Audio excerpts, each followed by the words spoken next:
Good morning students. In the previous part we studied about the male reproductive system in humans, where we studied about the primary sex organ, that is a pair of testes. And we also studied how the sperms are produced into these testes. So let us just revise it again and then we'll move further to the next part of the male reproductive system. So the male reproductive system, as we know, it comprises of the primary sex organs, that is a pair of testes, and its function is to produce the male gametes and the male hormone. Other than this, it consists of the secondary sex organs or the accessory organs, which consist of the epididymis, seminal vesicle, prostate glands, Cowper's glands, vas deferens, urinogenital duct, and the external genitalia, which is called the penis. Now first we will be starting with the primary sex organs, that is the pair of testes. Now as we know, the testis is the primary sex organs, which is 4 to 5 centimeters long, 2 to 3 centimeters wide and about 3 centimeters thick.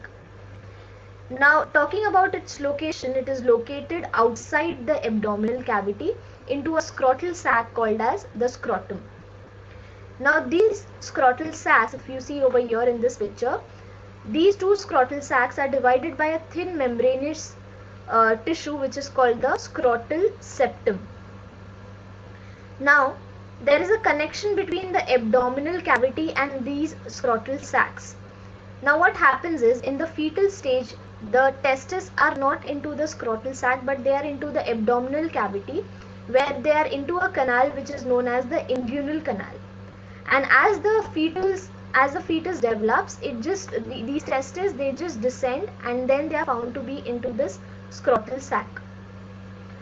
Now each of these testes, now before that, one more thing, why is the location of the testes extra abdominal?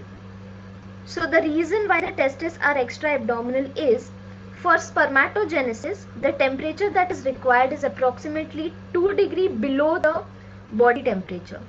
So this extra abdominal condition, it helps in the process of spermatogenesis.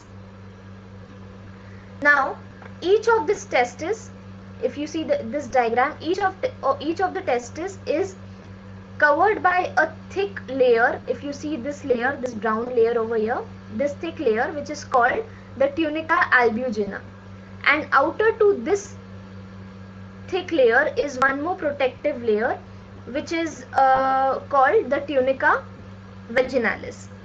Now let us just study the histology of the testis. Now the testis, if you see over here, this is the TS of the human testis.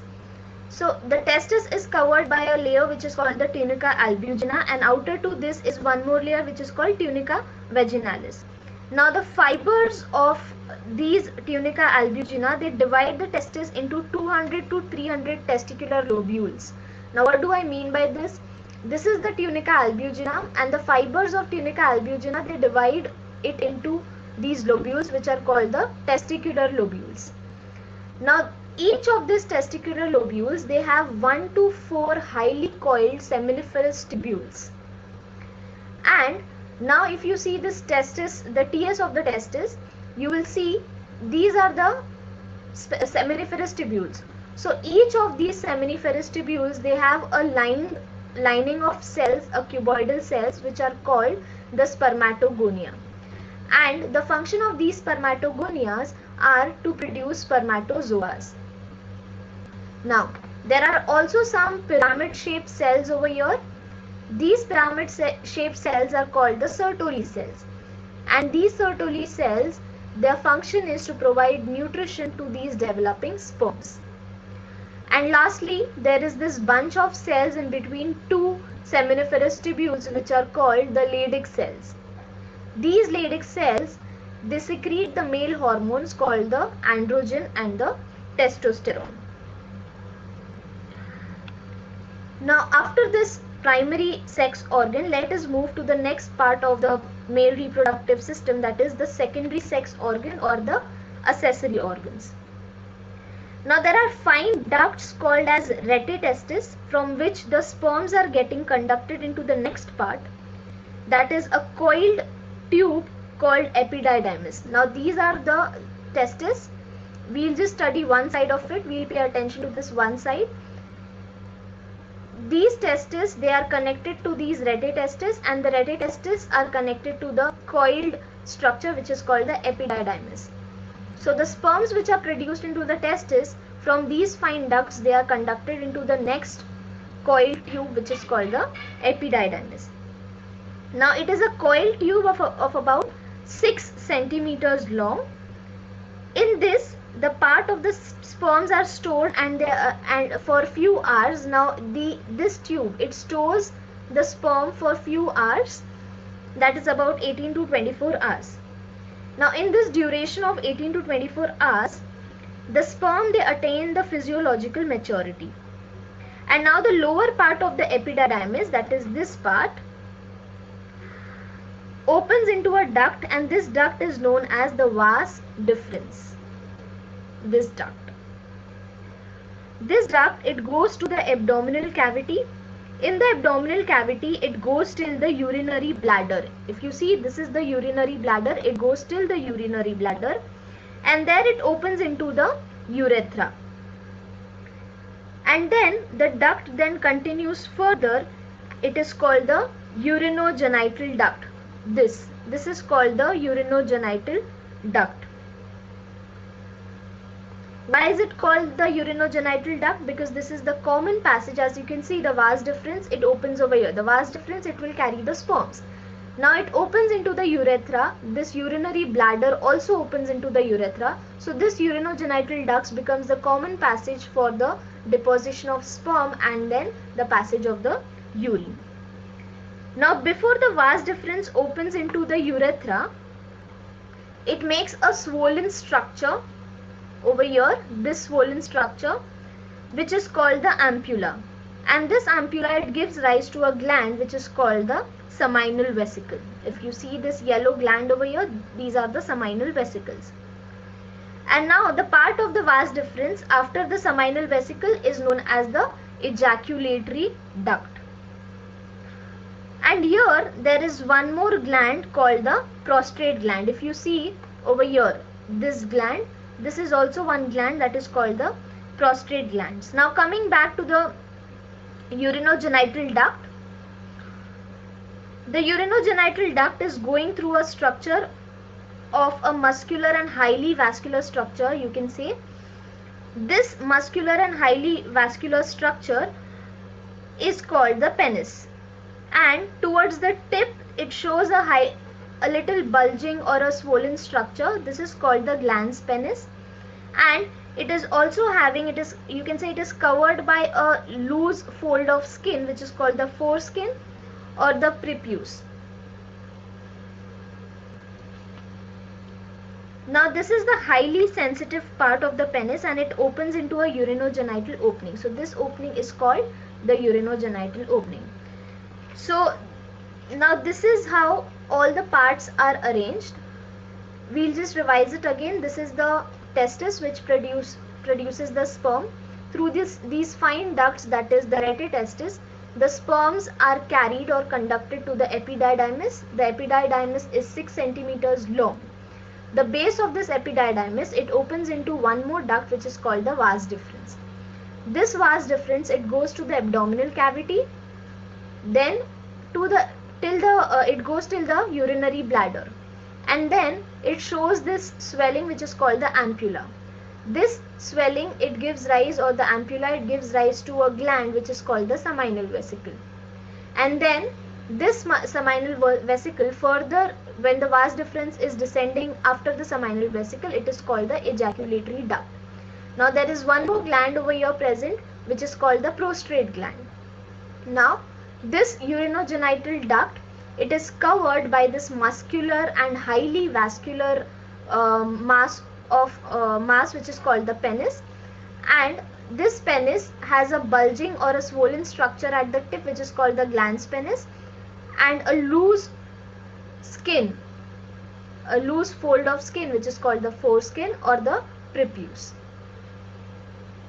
Now there is one more gland that is present at the base of the penis which is called the Cowper's gland. Now this Cowper's gland, it secretes mucus which helps in lubrication. So this is how all the parts or all the structures are connected to each other. Now let us talk about the glands, the three glands that we have seen, the seminal vesicle, the prostrate glands and the Cowper's gland. So the first one is the seminal vesicle. It is a paired gland, one on either side. So this is one and this is one. They are about 5 centimeters long and they are saccular and muscular glands, and they pour their secretion into the vas deferens. This vas deferens is called the ejaculatory duct. Now the secretion that they produce by the seminal vesicle, it is alkaline and it is called the seminal fluid. It consists of about 60% of the semen. Now it contains fructose, it contains a fibrinogen, and it also contains one more material which is known as prostaglandin. Now this prostaglandin, it activates the sperm and it causes contraction into the vaginal wall. Why does it cause contraction into the vaginal wall? It aids the sperm to move faster and reach the egg. The second gland is called as the prostrate gland. Now this gland is single and donut shape. As you can see over here, this gland is the prostrate gland, and it pours its secretion into the urethra. The secretion, it mainly comprises of bicarbonate ions, it comprises of lipids and citric acid. So these are some of the substances which are present into the secretion, that is bicarbonate ions, lipids and citric acid. They comprise about 30% of the semen. So 60% of the semen is of seminal vesicle secretion and 30% is of the prostrate gland secretion. The function of this secretion is it provides nourishment to the developing sperms, and the acid phosphatase that it secretes, it protects the sperm from the acidic environment in the vagina. Now the vagina, it is acidic, it has some acidic environment, it secretes some acidic substance. So the sperms will die into that acidic environment. So the prostrate gland, it secretes acid phosphatase which protects the sperm from the acidic environment in the vagina. The third gland is the Cowper's gland. They are small glands, pea-sized glands, which are present at the base of the urethra or the penis. It secretes alkaline viscous mucus, and these mucus, it acts as a lubricant. Now when we talk about the semen, it comprises of two things, that is the secretion from the gland plus the sperms. So the sperms, they make about 10% of the semen. So the seminal vesicle secretion, it is 60%, prostrate gland is 30%, that goes to 60 plus 30 is 90%, and the next 10% is by the sperms. These semens are viscous, alkaline and milky fluid with the pH ranging from about 7.2 to 7.7. Now normally 2.5 to 4 ml of the semen is given out in one ejaculation, which consists about 400 millions of sperms. So it contains this 2.5 to 4 ml of semen, it contains all the secretion, all the nourishment from the secretion plus the sperms. Now we have to talk about one more important thing in the male reproductive system, and that is the tissue found in the internal structure of the penis or the copulatory organ. Now if you take the TS of the penis, you will see the posterior end, that is this side. This is the posterior side, this is the anterior side. The posterior side, it has two highly vascular erectile tissue. These are known as the corpora cavernosa, and there is one large tissue which is called the corpus spongiosum. These two tissues are highly vascular, that is they have rich supply of blood, and the rich supply of blood is responsible for the erection. And in this tissue we see a slit This slit is of the urinogenital duct. So this is the urinogenital opening, this opening. So this slit is seen in the corpus spongiosum tissue. Now this is about the male reproductive organ. This completes the male reproductive organ, where we have studied about the primary sex organ, that is the testis. We studied about the testis, and we have studied about the histology of the testis. Then about the secondary sex organs, where we have studied different parts. Then we have studied the glands, that is the seminal vesicle gland, the prostate gland, and the corpus gland, the semen that is produced from the testis. And we have also studied about the TS of the penis, the two tissues which which results into the erection, which are highly vascular, and the lowermost one large tissue which is called corpus spongiosum, which shows the split of the urinogenital opening. Let us now move to the next important part of this chapter, and that is the female reproductive system.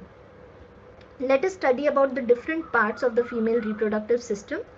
So in the female reproductive system, also there is a primary sex organ, that is a pair of ovaries. And like in the male reproductive system, the function there for the primary sex organ was production of male gametes and secreting the male hormones. Here in the female reproductive system, the function of the primary sex organ is production of female gametes and secretion of the female hormones. Now, other than the primary sex organs, there is also some other organs which are present, which is called the uterus, the fallopian tube, the vagina, and the other glands. We will be studying each one of them in detail. So starting with the ovary, talking about the ovary. When we talk about the location of the ovary, they are small almond shaped glands, and they are located in the lower abdominal region, that is the pelvic region. They are about 8 centimeters long and 5 centimeters wide, and they are suspended to their position by a transparent mucus fold which attaches the ovary to the body wall, which is known as the mesovarium. So this mesovarium membranous fold, this attaches or this connects the ovary to the abdominal wall. So there are two such ovaries on either side, as you can see in this diagram over here. From these ovaries, the oocytes are released, which is collected by this fallopian tube. So there are two ovaries and the two fallopian tubes on either side. And the fallopian tube then it conducts the egg or the oocyte to the uterus. This broad funnel shaped structure of the fallopian tube, this is called the ampulla. You can see over here the labelings, the ampulla. And this ampulla, it has various structures. This funnel shaped structure is called infundibulum, and just above this is the isthmus. The infundibulum, it has some finger-like projections or finger-like structures, which is called the fimbriae. Now the function of this finger-like structures is having some movement, and they create some suction. When they create the suction, it actually takes the eggs which are produced by the ovary. So with the movement and with the suction that they create, the ovary releases the egg, and then the egg is conducted to the fallopian tube. Now this fallopian tube, it opens into the muscular structure which is called the womb or the uterus. So this is the place where the implantation takes place, and the ampulla or the fallopian tube is the place where the fertilization process takes place. So when the zygote is formed, it gets implanted here, and the further process is carried. Now this uterus, it has 3 layers. The outermost layer is a fibrous layer which is called the perimetrium. It is fibrous, so it provides the strength to the uterus. The second layer is a well-developed muscular layer known as the middle layer, is called the myometrium, and the innermost layer is called the endometrium, which is highly vascular and it has some folds. Now the upper bulging part of the uterus, this is called the fundus of the uterus or the fundic part. Then there is again a thin membranous fold which is called the ovarian ligament that holds the ovary to the body of the uterus.